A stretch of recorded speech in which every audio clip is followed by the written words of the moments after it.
I am Hiralal Kumar, welcome to my channel. तो मैं फिर से आप लोगों के लिए BCECLE के लिए कुछ क्वेश्चंस, कुछ टॉपिक को डिस्कस करने आया हूं, जिसमें कि आपको वीडियो नंबर 1, 2 एपिसोड के सीरीज में आएंगे, जो कि मैं सबसे पहले जो वीडियो बनाने जा रहा हूं आपके एग्जाम के सबसे महत्वपूर्ण टॉपिक, जिससे कि बहुत सारे क्वेश्चन आपके एग्जाम में देखने के लिए मिल जाएंगे। ठीक है, तो ये जो है कि हमारा क्या लिखा हुआ इंटीग्रल कैलकुलस, इस इंटीग्रल कैलकुलस से हमारे एग्जाम में बहुत सारा क्वेश्चन देखने के लिए मिलता है। ठीक है, तो ये इंटीग्रल कैलकुलस जो है कि हमारा दो तरह का होता है, एक होता है इंडेफिनिट और दूसरा होता है डेफिनिट। ठीक है, तो अभी जो है कि हम लोग बात करेंगे किसका, डेफिनिट इंटीग्रल का बात करेंगे।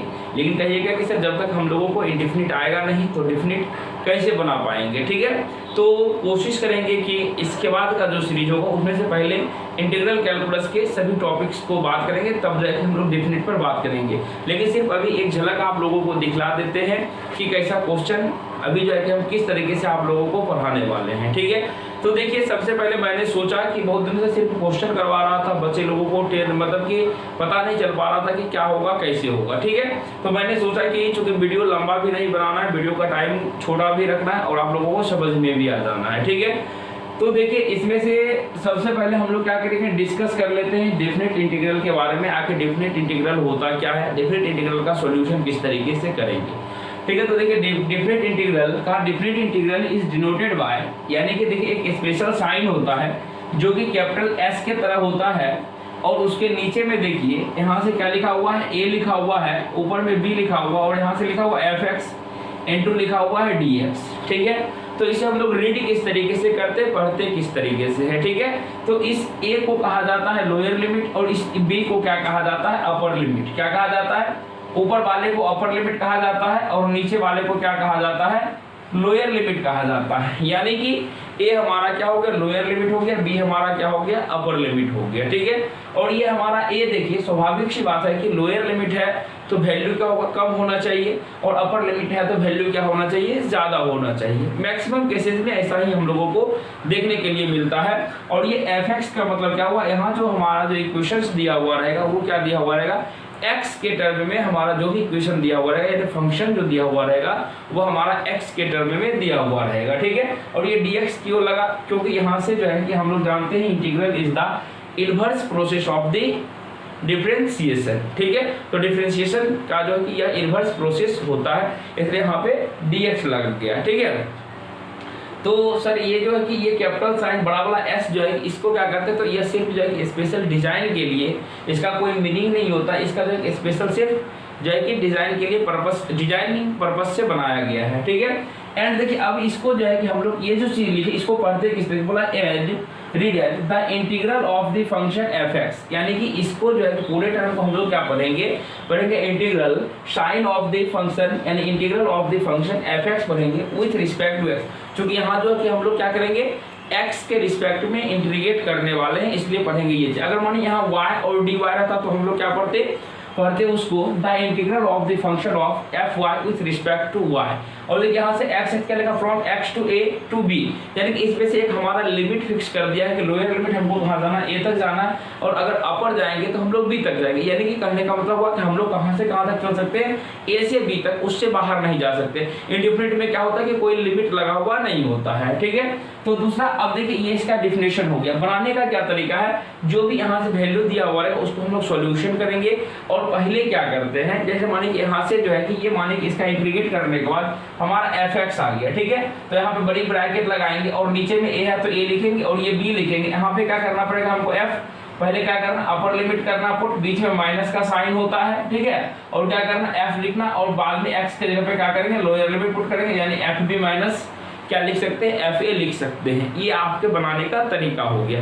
ये चीज आप लोग सीखे भी होंगे, पहले भी सीखे होंगे। ठीक है, तो अब देखिए क्या करते हैं कि इसका जो है कि लिखे हैं fundamental properties of definite integral. चूंकि आपको इस पे जो क्वेश्चंस आएंगे उसमें से आपको प्रॉपर्टीज के बारे में नॉलेज होना अति आवश्यक है, तब आप जो है कि बना पाएंगे। तो देखिए फंडामेंटल, यहाँ से मैंने जो है कि अभी आपको 3 फंडामेंटल रूल्स के बारे में बात करने वाले हैं, और ये हमारा देखिए रूल्स क्या है। ठीक है, यहाँ से देखिए लिखा हुआ है function integral of the lower limit a upper limit b fx into dx, equal to मैंने क्या लिखा है, lower limit A upper limit B F T into D T, पहला प्रॉपर्टी। दूसरा मैंने क्या लिखा, lower limit A upper limit B function of F X into D X equal to मैंने क्या लिखा, minus integral of lower limit को मैंने इंटरचेंज कर दिया। क्या किया यहाँ पर, इंटरचेंज कर दिया। इंटरचेंज करने का मतलब क्या हुआ कि इस अपर लिमिट को मैंने कहाँ ले आया, लोअर लिमिट में ले आया, और लोअर लिमिट को कहाँ पर ले गया, अपर लिमिट में ले गया, equal to F X into मैंने क्या लिखा, डी एक्स लिखा। ठीक है। और तीसरा प्रॉपर्टीज के बारे में जो बात करने वाले हैं वह देखिए सबसे इंपॉर्टेंट मैंने वीवीआई प्रॉपर्टीज में लिखा, क्योंकि इससे क्वेश्चन आपके एग्जाम में देखने के लिए एकदम बिल्कुल सेम टू सेम मिलेंगे। ठीक है। तो देखिए यहाँ से लिखा हुआ है लोअर लिमिट 0 अपर लिमिट ए, यानी कि कहाँ से 0 से वैल्यू a तक जाएगा, एफ एक्स डी एक्स रहेगा, इक्वल टू क्या हो जाएगा 0 टू a लिखेंगे। इसमें हम लोगों को अलग से एक प्रॉपर्टीज लगाते हैं F A minus X into D x. ठीक है। आखिर देखिए सर प्रॉपर्टीज हम लोग क्यों पढ़ते हैं, प्रॉपर्टीज पढ़ने का मन, आखिर जो प्रॉपर्टीज हम लोग पढ़ते क्यों है, प्रॉपर्टीज पढ़ने का सिर्फ एक ही फंडा होता है कि किसी भी कॉम्प्लेक्सिटी को, कोई भी कॉम्प्लेक्स अगर क्वेश्चन है तो उसके जो है प्रोसेस क्या हो जाए, इजी हो जाए बनाने में। इसलिए जाके हम लोग क्या करते हैं, प्रॉपर्टीज हो या किसी फार्मूले को पढ़ते हैं, याद करते हैं। ठीक है। तो उसी तरीके से प्रॉपर्टीज यही काम करती है। तो देखिए दूसरा इसी को लिखा गया है, इसी को हम लोग लिख दिए। अगर मानिए लोअर लिमिट हमारा कहाँ ए से बी जाएगा, अगर function of F X D X है तो उसको हम लोग क्या लिख सकते हैं, lower limit A to B, यहाँ लिखेंगे function of A plus B minus X into D X लिखेंगे।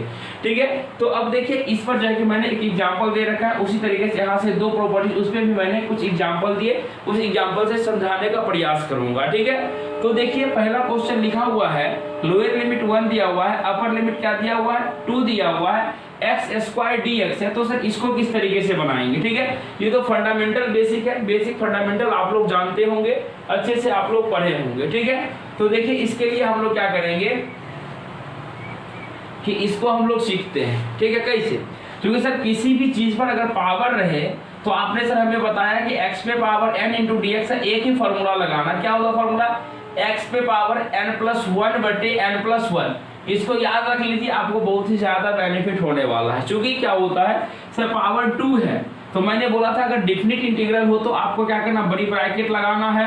और पावर देखिए 2 है, 2 में क्या करेंगे, एक जोड़ेंगे क्या हो जाएगा, पावर 2 1 3, यानी कि पावर में हो जाएगा x पर पावर 3 और नीचे में क्या हो जाएगा, उसी पावर को लिखना है। यहाँ लोअर लिमिट 1 है, क्या लिखेंगे 1 लिखेंगे, और यहाँ पे हम लोग क्या लिखेंगे 2 लिखेंगे। ठीक है। अब क्या बताए थे, सबसे पहले जहाँ x है वहां पर अपर लिमिट को पुट करेंगे। अपर लिमिट को पुट करेंगे तो क्या हो जाएगा सर, हो जाएगा 2 का क्यूब बटे 3, बीच में माइनस का साइन, ये देखिए 1 बटे 3 कॉन्स्टेंट में, इसको बाहर भी आप कर सकते हैं, माइनस सर अब 1 का क्यूब, अब बटे क्या हो जाएगा 3 हो जाएगा। मतलब कि सर यहाँ से हो जाएगा हमारा 8 बटे 3 और माइनस क्या हो जाएगा 1 बटे 3, दैट इज इक्वल टू 7 बटे 3। तो आपका आंसर क्या हो गया, 7/3 हो गया। तो ये हम लोग इस तरीके से बना सकते हैं। ठीक है।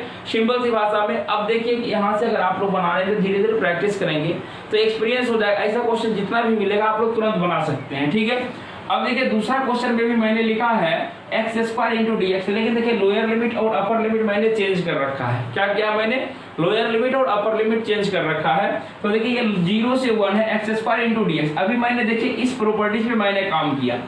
ठीक है। अब देखिए सर यहाँ से एफ एक्स डी एक्स, यहाँ एफ डी डी टी का मतलब क्या होता है, कहने का मतलब ये हुआ कि अगर यहाँ मानिए 1 से 2 दिया हुआ, एक्स स्क्वायर के जगह पे T square into D T भी देगा, इसका वैल्यू निकालेगा तो इतना ही वैल्यू निकलेगा, कोई भी चेंजिंग नहीं होगा। लेकिन अब देखिए हम लोग बात करेंगे दूसरा प्रॉपर्टीज पे, दूसरा प्रॉपर्टीज पर। तो दूसरा प्रॉपर्टीज क्या है उस पे बातें करते हैं। ठीक है। तो देखिए दूसरा प्रॉपर्टीज यहाँ पे हमारा जो है दिया हुआ, देखिए इस क्वेश्चन को हम लोग बनाने वाले हैं, यानी कि क्वेश्चन जो हमारा दूसरा दिया हुआ सर 0 से 1, यहाँ पे x square into D X है। तो सर इसका भी तो वैल्यू हम लोग जानते हैं निकालने के लिए। हाँ बिल्कुल आप जानते हैं। तो सर इसका भी निकालेंगे तो बड़ी ब्रैकेट लिखेंगे, क्या हो जाएगा एक्स स्क्वायर क्या हो जाएगा एक्स क्यूब बटे यहाँ से 3 हो जाएगा, लोअर लिमिट 0 अपर लिमिट क्या हो जाएगा 1 हो जाएगा। कोई दिक्कत नहीं है। पहले क्या करेंगे सर 1 पुट करेंगे, 1 का क्यूब बटे क्या हो जाएगा 3, माइनस क्या हो जाएगा 0 का क्यूब बटे 3, तो क्या हो जाएगा 0, यानी कि सर हमारा फाइनली आंसर कितना हो जाएगा 1/3। लेकिन सर इस प्रॉपर्टीज को ऐसा आपने क्या किया है, तो देखिए मैंने बोला था इसमें से अब जो है कि सर ये चीज निकाल रहे हैं। ठीक है। अब हम इंटरचेंज कर देंगे। मेरा मन किया अगर क्वेश्चन जो है इसी आपको दे दे सर 1 से अगर मानिए 0 दिया हुआ x square into D X है, तो इसका वैल्यू आप क्या करेंगे 1/3 तो आएगा ही आएगा क्योंकि x³ 3, लेकिन क्या हो जाएगा माइनस पहले लग जाएगा। तो क्या करेंगे आप माइनस को क्या कर सकते हैं, आप इसको बाहर कर दीजिएगा, यानी कि देखिए ये क्या हो जाएगा, नीचे बड़ा है ऊपर छोटा है, तो उसका आंसर क्या हो जाएगा नेगेटिव में हो जाएगा। अगर आप इसको इंटरचेंज कर देते हैं, अगर 0 से 1 लिखेंगे तो क्या हो जाएगा 1/3 हो जाएगा। ठीक है, तो इस बात को ध्यान दीजिएगा कि हमेशा कि लोअर लिमिट क्या होना चाहिए, कम होना चाहिए, अपर लिमिट क्या होना चाहिए, जब बड़ा होना चाहिए, तब जाके हमारा पॉजिटिव होगा, नहीं तो हमारा निगेटिव हो जाएगा। ठीक है, तो अब चलिए हम लोग प्रॉपर्टीज किसका बात करेंगे, प्रॉपर्टीज 3 का बात करेंगे, जिसको मैंने समझा रखा है। अब क्वेश्चन को ऊपर हम बनाते हैं। यहाँ पर लिखा हुआ है एग्जाम्पल 0 से वैल्यू π/2 और क्या दिया हुआ अंडर रूट, क्या दिया हुआ sin x बटे अंडर रूट क्या दिया हुआ है यहाँ से sin x प्लस क्या दिया हुआ cos x इंटू dx। ठीक है, तो देखिए ऐसा जब भी क्वेश्चन रहे तो ऐसे क्वेश्चंस को हम लोग क्या करेंगे, इस थर्ड प्रॉपर्टी से बनाएंगे। प्रॉपर्टीज कैसे अप्लाई करेंगे, तो देखिए मैंने लिखा है 0 से a, सर मैच कर दीजिए। यहाँ देखो प्रॉपर्टीज को सिखा रहे हैं, थोड़ा वीडियो लंबा हो देखिएगा पूरा, तब आप सीख पाइएगा, एक एक बेसिक चीज सिखाएंगे। ठीक है, 0 से a, सर 0 से a यहाँ से क्या लिखा हुआ है, अगर हमको मिले fx इंटू dx, तो सर इसको हम लोग क्या लिख सकते हैं 0 से a, यानी क्या लिखेंगे fa minus x into dx। ठीक है, ये लिखेंगे, या इसका मतलब क्या होगा, ये चीज नेक्स्ट वीडियो में हम बताएंगे आपको इस प्रॉपर्टीज का कैसे अप्लाई होगा। तो पहले बोर्ड को क्लियर साफ करते हैं, ऑप्शन देख लीजिएगा ए बी सी में क्या है।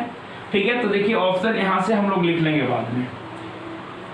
तो देखिए ऐसा जब भी क्वेश्चन रहे तो क्या करेंगे, मैच करते हैं। सर मैच करते हैं क्या, यहाँ से देखिए 0 मिल गया, sir lower limit upper limit a के वैल्यू क्या हो जाएगा π/2 हो जाएगा। देखिए सर fx करेगा तो इस पूरे टर्म को fx बोलेंगे, dx तो dx। सर ऐसे टर्म को 0 से a, ठीक है, क्या करेंगे function of a minus x, यानी कि a का जो वैल्यू होगा उसमें से क्या करेंगे, जो भी हमारा फंक्शन होगा x का, उसमें से क्या करेंगे π/2 में से माइनस करेंगे और आंसर को लिख देंगे, कोई दिक्कतें नहीं है। तो देखिए हम अपना प्रॉपर्टीज को अप्लाई करते हैं। यहाँ पे आपको लिखना पड़ेगा लेट, जब भी ऐसा क्वेश्चन है उसको क्या मानेंगे i= मानिएगा, आपकी मर्जी, आप कुछ भी मान सकते हैं। क्यों मान सकते हैं, क्योंकि इंटरचेंज क्या कहते हैं, जब ऐसा प्रॉपर्टीज लगाएंगे तो वो क्या होता है एक दूसरे से अदला बदली हो जाता है। ठीक है, तो देखिए क्या लिखेंगे, यहाँ से लिखेंगे सर ये 0 से हमारा क्या है π/2, तो 0 से π/2 तक रहेगा ही रहेगा। फंक्शन ऑफ fx, यानी सर अंडर रूट क्या है sin x, क्या लिखेंगे साइन, तो यहाँ लिखेंगे, लेकिन क्या लिखा हुआ a माइनस एक्स, एक कितना है, a का वैल्यू है π/2, यहाँ पे क्या लिखेंगे π/2 माइनस एक्स, बटे में क्या लिखेंगे अंडर रूट, वही काम हो जाएगा, लिखेंगे साइन क्या हो जाएगा π/2 माइनस एक्स, और प्लस क्या हो जाएगा under root cos π/2 minus X into क्या हो जाएगा dx। ठीक है, तो अब देखिए i= क्या हो जाएगा, क्योंकि देखिए इस क्वेश्चन को अगर हम लोग चाहें तो इसको इक्वेशन फर्स्ट भी मान सकते हैं, या मानिए इसको हमने क्या किया है लेट, सॉरी i= यहाँ से इसका हम लोग सॉल्यूशन करने के लिए जा रहे हैं। ठीक है, लेट देखिए यहाँ से इसको हम लोग i, चूंकि यहाँ से एक बार ही वैल्यू हम लोग पुट कर दिए डायरेक्टली, इसलिए चूंकि i बराबर क्या हो जाएगा हमारा ये टर्म होगा, यहाँ से स्टार्ट हो जाएगा इस प्रॉपर्टीज को। लेट i= ये से हमको दिया हुआ तो मान लिए, इसको देखिए अब बनाइएगा तो क्या हो जाएगा, ये हो जाएगा हमारा, इस तरह यहाँ से लिखेंगे 0, ये हमारा हो जाएगा π/2, ये साइन है तो sign 90 minus theta, class 10th में पढ़े हुए क्या होता है cos x होता है। तो क्या लिखेंगे इसको अंडर रूट लिखेंगे सर, यहाँ से ये हमारा cos x हो जाएगा, ये साइन 90 माइनस थीटा क्या हो जाएगा सर साइन वाला हमारा cos x हो जाएगा, प्लस cos वाला क्या हो जाएगा sin x हो जाएगा। तो देखिए यानी कि सर इस क्वेश्चन को हम चाहें तो इसका सॉल्यूशन करके इस क्वेश्चन को ऐसा हम लोग लिख सकते हैं, क्या कर सकते हैं, बिल्कुल लिख सकते हैं। इसको देखिए मान लीजिए 2, अब देखिए ये भी हमारा i= है, जब हम लोग क्या किया फंक्शन ये fx दिया हुआ था, लेकिन हम लोग ऐसा मान लिए तो देखिए दोनों सेम हो जाएगा, क्योंकि सर इसको इंटरचेंज करके लिखे तो ये क्या हो जाएगा i, दोनों को ऐड करेंगे तो i + i कितना हो जाएगा 2i हो जाएगा, 2i हो जाएगा। तो देखिए यहाँ से ये दोनों भी आपस में जब जुड़ेगा, तो आपस में जब जुड़ेगा तो ये क्या हो जाएगा हमारा 0 से वैल्यू π/2 तक हो जाएगा, इसको जोड़ेंगे तो क्या हो जाएगा अंडर रूट, देखिए साइन x बटे अंडर रूट क्या दिया हुआ है साइन x प्लस यहाँ से क्या दिया हुआ cos x इंटू dx। अब प्लस क्या करेंगे, देखिए ये चीज हमारा वैल्यू आ गया, ये क्या लिखेंगे 0 से वैल्यू π/2 तक, यहाँ से हमारा क्या आ जाएगा cos x बटे अंडर रूट क्या हो जाएगा ये हमारा cos x प्लस यहाँ से क्या हो जाएगा sin x इंटू हो जाएगा dx। देखिए मैंने क्या किया यहाँ तक लिख दिया है। ठीक है, उसके बाद देखिए अब अपर लिमिट यहाँ से लिखना शुरू करेंगे, तो देखिए इसको क्या लिखेंगे 2i, चूंकि 2i= ये चीज लिखा हुआ, तो अब देखिए एक ही साइन, चूंकि एडिशन रूल हम पढ़ा चुके हैं, क्या लिखेंगे 0 से π/2 तक एक में सिमट के लिख दिया जाए। यहाँ देखिए दोनों का सर एलसीएम लेंगे तो क्या हो जाएगा, एलसीएम दोनों का हो जाएगा हमारा यहाँ से sine x plus cos x लिखिए या cos x plus sine x लिखिए, दोनों आपका सेम दिया हुआ है, ठीक है। तो अब देखिए क्या करेंगे सर, ये चीज इसके नीचे में है तो ऊपर में क्या हो जाएगा सर, ऊपर में हमारा हो जाएगा यहाँ से साइन एक्स प्लस क्या हो जाएगा यहाँ से हमारा सर, ये हो जाएगा cos x, ठीक है। Sine x plus cos x into इसको क्या करेंगे dx इस तरह से लिखेंगे सर। ये कटने के बाद क्या हो जाएगा हमारा 1 हो जाएगा। तो देखिए 2y इक्वल टू क्या हो जाएगा, यहाँ से हमारा वैल्यू आ गया 0 से वैल्यू π/2 तक, यहाँ से आ गया 1 इंटू dx। तो अब क्या करेंगे i इसको इधर भेजेंगे, क्या हो जाएगा 1/2 इक्वल टू क्या हो जाएगा 1/2। अब देखिए ये क्या हो जाएगा, इसका इंटीग्रेशन करेंगे तो सर 1 का इंटीग्रेशन आपने सिखाया था क्या होता है, चूंकि x पे पावर क्या लिखेंगे, इसको लिखा है x पे पावर 0 यानी कि n+1 बटे क्या होता है n+1, 0 में 1 को जोड़ेंगे क्या हो जाएगा 1, यानी x पे पावर 1 बटे क्या हो जाएगा 1 हो जाएगा, यानी कि x हो जाएगा इंटू क्या हो जाएगा हमारा लोअर लिमिट 0 अपर लिमिट है π/2। अब देखिए क्या बोले थे 1/2 इंटू यहाँ से पहले क्या बोले थे x का वैल्यू अपर लिमिट पुट करो π/2 माइनस क्या हो जाएगा 0, तो गुना करके कितना आ जाएगा π/4। तो हमारा देखिए आंसर निकल गया। तो इस टाइप के क्वेश्चन को बनाने के लिए हम लोग क्या करेंगे, इस चीज का प्रयोग करेंगे। एक क्वेश्चन अभी हम आपको SW देते हैं, उस क्वेश्चन को आप लोग जरूर प्रैक्टिस करेंगे। तो ये आपको पढ़ाया तो क्या आपने सीखा या नहीं सीखा, तो उसी के प्रैक्टिस के लिए मैंने एक क्वेश्चन SW दिया, इसको आप प्रैक्टिस करेंगे जो कि प्रॉपर्टी नंबर 3 पर है। क्वेश्चन क्या लिखा हुआ ध्यान से पढ़ेंगे। The value of lower limit 0 upper limit π/2, ऊपर में लिखा हुआ 10x बटे 10x plus cot x into dx। Option A में लिखा हुआ π/6, बी में लिखा हुआ π/2, सी में लिखा हुआ पाई और डी में लिखा हुआ π/4, ठीक है। तो आप लोग क्या करेंगे, जल्द से इस क्वेश्चन को बनाइए, पहले अच्छे से वीडियो देखिए, वीडियो क्वेश्चन बनाइए। क्वेश्चन बनाने के बाद आप लोग सिर्फ ऑप्शन में लिखेंगे, आंसर में π/4 लिख सकते हैं या इसका जो भी आंसर होगा π/4 पाई या जो भी आंसर उसको लिखेंगे या उसका ऑप्शन सिर्फ लिख के भेजेंगे, ठीक है। और अच्छे से अच्छे कमेंट कीजिए जिससे कि हमारा और मनोबल बढ़े, आपके लिए वीडियो को आगे लाएंगे। अभी 3 प्रॉपर्टीज बनाए, कल इससे आगे आप लोगों का वीडियो मिलेगा जिसमें से 4, 5, 6 यानी जो भी प्रॉपर्टीज होगा उसको मैं जरूर आप लोगों के सामने रखूंगा, ठीक है। तो इसका देखिएगा π/4 निकाले जो भी ऑप्शन नंबर बी में दिया हुआ था।